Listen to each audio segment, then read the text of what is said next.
नमस्कार, मैं जेपी पाल। आप देख रहे हैं हमारे यूट्यूब चैनल पे आप सभी का स्वागत है। मैं जेपी।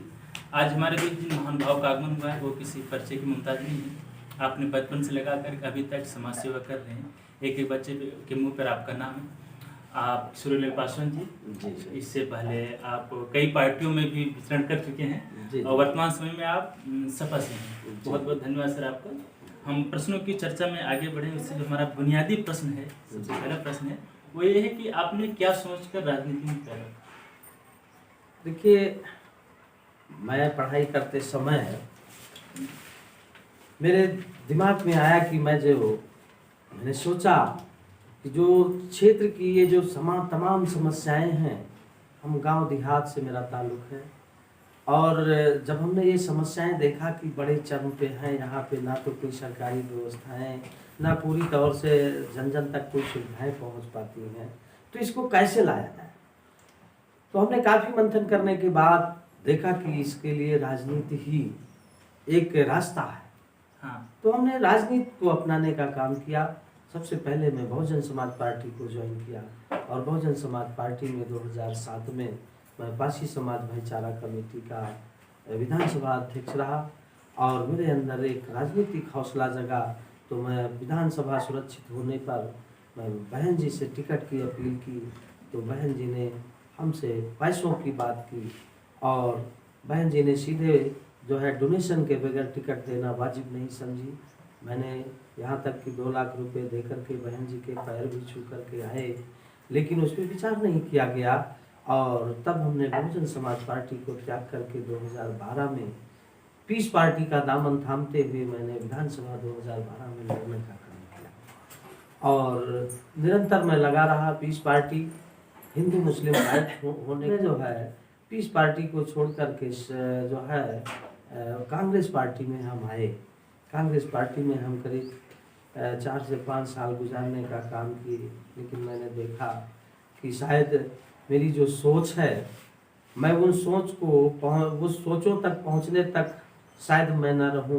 तब कांग्रेस उत्तर प्रदेश में आए, तो हमने कांग्रेस भी छोड़ने का काम किया और उसके साथ साथ जब हमने जो है कांग्रेस जब छोड़ा और समाजवादी ज्वाइन किया, तो समाजवादी ज्वाइन करने के साथ साथ जब हम गए राष्ट्रीय अध्यक्ष माननीय अखिलेश यादव जी से मिले, तो राष्ट्रीय अध्यक्ष जी का एक जो प्यार था, जो इखलाक था समाजवादी का, और जो उनका अंदाज है, जो विकास करने की उनकी सोच है हमारे प्रदेश में, उन्होंने पहली बार ऐसी सोच को पैदा करते हुए विदेश की योजनाओं को ला करके हमारे क्षेत्र में उन्होंने कर दिखाने का काम किया।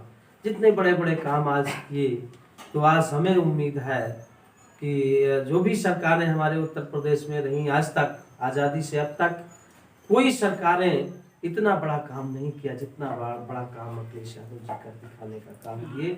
और जो है उन्हीं के सानिध्य में जो है समाजवादी पार्टी और जो है माननीय अखिलेश यादव जी के समर्थित मैं वार्ड नंबर 8 में पूर्वा में चुनाव लड़ रहा हूँ जिला पंचायत का। और मुझे आशा और भरोसा उम्मीद है हमारे आप अपने जनता पे, हमारे क्षेत्र की आवाम पे, कि कहीं ना कहीं जनता को मेरे पे आशा और भरोसा उम्मीदें हैं। तो आने वाले दिनों में ये तो पता तब चलेगा जब 2 तारीख में हमारे रिजल्ट आएंगे, तो तब बताएंगे। लेकिन मुझे भी उम्मीद और भरोसा है कि मेरी एक लगन, एक चॉइस, एक तमन्ना है कि ऐसे गांव क्षेत्रों में, मजरों में, नदी के तराहटों में, जंगल की एरियाओं में एक कहीं ऐसे पथ पर पहुंच करके हम एक अंधेरे में दीपक जलाने का काम करें, एक प्रकाश पैदा कर दिखाने का काम करें। आज हमारे क्षेत्र के लोग सीधे साधे अनपढ़ गंवार जाहिल लोग ज़्यादा हैं, जिसकी वजह से हमारे क्षेत्र में आज भी अंधकार है। कोई भी सरकारी योजनाएं हमारे क्षेत्र में आज तक बहुत नहीं पहुंच पाई हैं और पूर्णतः आज हमारा क्षेत्र न सड़कों से जुड़ा हुआ है पूरी तौर से, न तो जो है आवासीय व्यवस्था भी पूर्ण रूप से नहीं है। अभी हमारे गांव में आगजनी का तमाम प्रकोप फैलता है, अभी चल रहा है, तमाम गांव जले हैं, जो कि इनकी मड़ाई और झोपड़ी होने के नाते ये समस्याएं आती हैं। और सबसे मूलभूत समस्याएं आज की डेट में जो हमारे किसान भाई। तो कहने मतलब कि आपने जो गांव की स्थिति देखी कि अब सरकार बनती बिगड़ती रहती है लेकिन हमारे गांव में कोई विकास नहीं हो रहा, तो ये सारी चीज देखकर आपने पार्टी ज्वाइन की और अपने समाज में उतरा। ठीक, अच्छी बात है नेताजी। अब इसके बाद आपने आपको आपकी सरकार ने आपको खड़ा किया, अपनी सरकार ने आपको एक्सेप्ट किया, पर आप जब जिला पंचायत जीत जाते हैं, भगवान से दुआ है आप जिला पंचायत जीते, फिर आप क्या करेंगे? जैसे कि हमारे गांव में क्या होता है, शिक्षा, चिकित्सा, रोजगार। क्योंकि एक और कहावत है कि पहाड़ी कहावत है, पहाड़ का जवानी पहाड़ का पानी पहाड़ में काम नहीं आता। वही स्थिति हमारे गांव में जितने युवा बढ़ते हैं बाहर चले जाते हैं, गांव का पानी तालों में भर जाता है। तो शिक्षा के लिए और चिकित्सा के लिए आप क्या कदम उठाएंगे अगर आपकी सरकार बनती है तो? देखिए, पहली बार तो अभी जो वार्ड नंबर 8 में हम चुनाव लड़ रहे हैं जिला पंचायत का जी, मैं मुख्य रूप से अभी तो यहाँ बात करेंगे जी। आने वाले समय में जब विधानसभा आएगा तो हम आपसे बात करेंगे कि सरकार बनने पे हम क्या तय करेंगे। मैं अभी जिला पंचायत की बात आपको कहना चाहेंगे। हमने जो आपके सामने ये जो है अपने 9 वादे जी हमने जो अपना अपील किया है, ये 9 वादों में जो सबसे मूलभूत समस्याएं हमारी हैं, जो हमको ये दिखी, हमने क्षेत्र की भावना को समझा और क्षेत्र में सबसे बड़ी मूलभूत समस्याएं हैं, इनके निदान के लिए अगर जनता हमको समर्थन करके जिला पंचायत बना देती है तो मैं दावे के साथ कहता हूँ कि इन सारी समस्याओं का निदान करेंगे। देखिए, जो हमारे क्षेत्र में सबसे बड़ी एक ज्वलंत समस्या, मूलभूत समस्या है कि आदमी जो गायें आज छुट्टा घूम रही हैं और जो है जिसके जरिए आज हमारा किसान घर में नहीं चैन की नींद सो पा रहा है, समय से खाना भोजन नहीं कर पा रहा है। कोई दिक्कतें आती हैं तो घर पे अगर कोई आपदा पाती है तो ना तो घर वाले को पता होता है, ना बाहर वाले पे होती है आपदा, तो ना घर वालों को पता होता है। तो मैं दावा किया हूँ, जनता के बीच में अपना अपील रखा हूँ कि अगर जनता ने हमें समर्थन दे करके पैमाने तक पहुंचाने का काम किया तो मैं गायों की समस्या को जो है पूरी तौर से दूर करने का काम करेंगे। उसमें जवानों को, नौजवान जो हमारे बेरोजगार हैं, उनको हम कहीं ना कहीं उसमें रोजगार देने का काम करेंगे। जैसे अभी हमारे क्षेत्र में हमारे वार्ड नंबर 8 में 2 गौशाला सरकारी बने हुए हैं। जो सरकारी बने हुए अपूर्ण हैं, वो अभी पूर्ण नहीं है। अपूर्ण की बात छोड़िए, मैंने वहाँ देखा, वहाँ के ऊपर केवल पिलर लगे हैं और कुछ भी नहीं है वहाँ। जो अपूर्ण है उनको हम पूर्ण कराएंगे और उनको पूर्ण कराते हुए वहाँ पे चारा की व्यवस्था, भूसा की व्यवस्था और दाने की व्यवस्था, पानी की व्यवस्था रखते हुए हम वहाँ पे एक बाड़े पे कम से कम तकरीबन हम अपने क्षेत्र के 20 नौजवानों को वहाँ रोजगार दे करके एक बाड़े पे 20 लोगों को रोजगार देते हुए, और ये हमारे क्षेत्र में जितनी गायें हैं जो आवारा हैं, लावारिस पशु हैं, जिनके जो है बचाने के लिए अपनी संपत्ति का नुकसान न जाने कितने तार और भंडे की व्यवस्था हमारा किसान भाई करता है। इसके साथ साथ बाद में फिर भी फसल चल जाती है तो आर्थिक तो नुकसान हो ही रहा है, लेकिन साथ साथ हमारी तमाम ऐसी घटनाएं हुई हैं जिसमें हमारे किसान भाई खेतों में गए, जिनको सांप ने डस लिया और उनकी जिंदगी चली गई, और खेतों में गए शेर ने दबोच लिया तो उनकी जिंदगी चली गई। ये बहुत बड़ी ज्वलंत समस्या है। इसके लिए हम जिला पंचायत अगर हमारी जनता ने बना देने का काम किया तो मैं दावा करता हूँ कि यहाँ की मूलभूत समस्या ये है, हम अपने क्षेत्र के जनता को चैन की नींद घरों में सुलाएंगे और डंडा भंडा और तार की रुंधाई खत्म करने का काम करेंगे। हर गौशालों को मैं विकसित करके और वहाँ पे हमारे गरीब तबके के जो बेरोजगार लोग हैं उनको रोजगार देते हुए हम सारी गांवों को गौशालों में रखते हुए अपने क्षेत्र का हम चैन की नींद सोने के लिए हम। आप चिकित्सा के लिए, आपने तो गाय के लिए बोल दिया, आपने गौशाला में, चिकित्सा के लिए आप अस्पतालों के बारे में कुछ सोचेंगे? हाँ, बिल्कुल। जैसे अभी देखिए हमारे क्षेत्र में बहुत बड़ा पिछड़ापन है जी।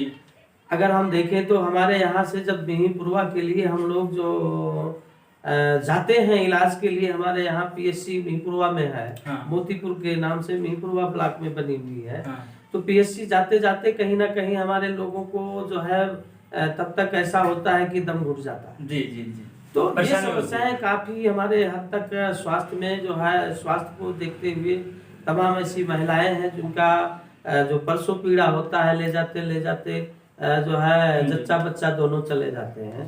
तो हमारे पास में ना होने के नतीजे हैं ये, जो कि तमाम घटनाएं देखने को मिलती हैं। सुचारू रूप से स्वास्थ्य नहीं मिलता है, ना हमारे स्वास्थ्य परीक्षण हो पाते हैं, तमाम ऐसी जटिल बीमारियां हैं, असाध्य रोग हैं, टीबी जैसे लोगों को समय से इलाज नहीं होते हैं, दवाएं नहीं मिल पाती हैं जो सरकार द्वारा मुहैया करवाई जाती हैं, लेकिन उनका लाभ सीधे हमारे क्षेत्र की जनता तक नहीं पहुंच पाता है। तमाम ऐसे लोग हमारे बीमारी से ग्रसित होकर के दुनिया छोड़कर चले जाते हैं। तो मेरी सोच है कि हम अपने क्षेत्र में, अपने करीब में, और हम जगह जगह क्षेत्र में, नजदीकी क्षेत्र में हम पूरे विधानसभा की बात करते हैं कि यदि जनता ने हमको कामयाब रास्ते पे लाने का काम किया तो मैं जगह जगह स्वास्थ्य की व्यवस्था सुचारू रूप की चलाने का काम करेंगे। आज बड़ी पूरे पैमाने पे जो है देखा जा रहा है कि जो भी कर्मचारी हो या अधिकारी हो, सारे अधिकारी और कर्मचारियों का जो है आज ये नहीं मालूम है कि हम क्या हैं, यही नहीं मालूम है कि हम हैं क्या जी। और वो नौकरशाही चलाने का काम करते हैं।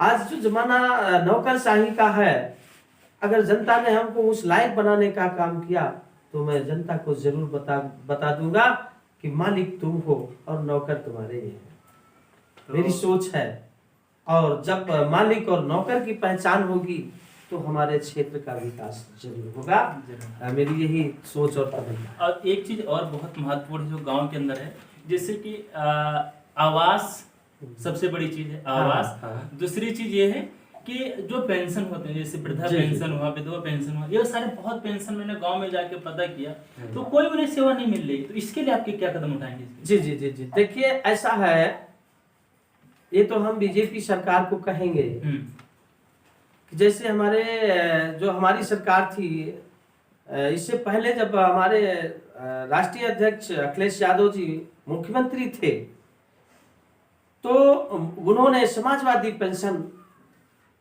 लागू करने का काम किया। हमारे प्रदेश में 60 लाख लोगों को पेंशन, समाजवादी पेंशन 500 रुपये महीना मिल रहा था। और समाजवादी पेंशन 500 रुपये महीना था, उसी को बीजेपी ने बदल देने का काम किया। उन्होंने कहा मैं साल में 6,000 दूंगा, लेकिन 2-2 हजार के साथ में दूंगा। वही 500 रुपये जो माननीय अखिलेश यादव जी लागू किए थे, वही 500 रुपये वो है। और जैसे कि चाहे उसे 500 रुपये महीने 12 महीने का जोड़ा जाए तो 12×5 60, 6,000 है। और वो 2-2 हजार अगर 3 किस्तों में साल में दिया गया तो भी वो 6,000 है। तो कहना मतलब कि जो और देखिए अभी उसमें बहुत बड़ी ये सरकार की जो है पॉलिसी है, हमारे जो है राष्ट्रीय अध्यक्ष जी जो अखिलेश यादव जी का निर्णय था, जो 60 लाख लोगों को पेंशन दे रहे थे समाजवादी का, आज वही पेंशन, उसी को इन्होंने नाम बदल करके खाली 38 लाख लोगों में किसान सम्मान निधि देने का काम करते हैं। और जो हमारे भूमिहीन हैं वो सब इन चीजों से वंचित हैं, जिनको हमें रोटी देनी चाहिए, आज वो बेचारे रोटी के विहीन हैं। तो कहीं ना कहीं ये सरकार की सोच, और जो है इसके साथ साथ अगर ये किसान सम्मान निधि के साथ साथ हमारे जितने पेंशन थे, चाहे वो समाजवादी पेंशन हो, चाहे वो विकलांग पेंशन हो, वृद्धा पेंशन हो, विधवा पेंशन हो, सारे पेंशनों को बंद करने का काम किया इस सरकार ने। और हमारे गरीबों के घर में जो है कोटे के द्वारा जो चीनी पहुंचती थी उसे भी बंद छीन लेने का काम किया। मिट्टी का तेल पहुंचता था उसे भी छीन लेने का काम किया।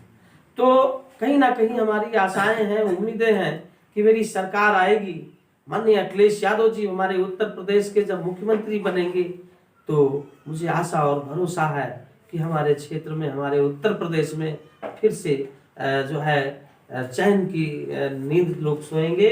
और ये जो आज हमारा करप्शन इतना बड़ा फैला है, इन जो है चाहे रोज पे रोज आप देखते हैं बलात्कार, और महिलाएं सुरक्षित नहीं हैं, और तमाम दादागिरियां चलती हैं, तो इनसे खात्मा मिलते हुए हमारे क्षेत्र का और हमारे प्रदेश का विकास होगा, मुझे पूर्ण भरोसा और उम्मीद है। बहुत बहुत धन्यवाद नेताजी, आपने अपना बहुमूल्य समय दिया, क्योंकि आपने शिक्षा, चिकित्सा, बेरोजगारी सब पे आपने छुआ। आशा करते हैं कि आप जो बातें कही है वो बात सत्य ठहरे। भगवान करे आपकी विजय हो और हम सभी गाँव वालों का विकास हो। बिल्कुल बिल्कुल। देखिए, मैं एक जमीन से जुड़ा हुआ व्यक्ति हूँ जी। मेरी सोच है, मैं एक सोच लेकर के राजनीति में उतरा हूँ, और अगर मालिक ने हमें उस पैमाने तक पहुंचाने का काम किया जो हमारे ये जनता रूपी एक मालिक है, जी जी जी। अगर ये जनता रूपी मालिक ने हमें उस पैमाने तक पहुंचाने का काम किया तो मेरे अंदर अमीर बनने का सपना नहीं, पूंजीपति बनने का सपना नहीं है। मेरा सपना है कि आने वाले दिनों में एक ये गांव देहात का पल करके पढ़ने वाला बेटा को देख करके आने वाली हमारी पीढ़ियां साहस करके, हिम्मत करके और हक और अधिकार की लड़ाई लड़ने में सक्षम हो जाएं। मैं एक मिसाल कायम कर दिखाना चाहता हूं, मेरे अंदर यही सोच है, और अपने हक और अधिकार की उनको ज्ञान दिलाने के लिए कि हमारे लोग हक और अधिकार जाने, हमारा भाई क्या, मेरी ये सोच है। हाँ। बहुत बहुत धन्यवाद सर, आपने जो हमारी आवश्यकता थी, जो हमारी आवश्यकता है और हमेशा रहेगी, उस पर आपने कार्य करने का सोचा है। भगवान करे आपकी सोच पूरी हो, हम सभी का विकास हो। बहुत बहुत धन्यवाद।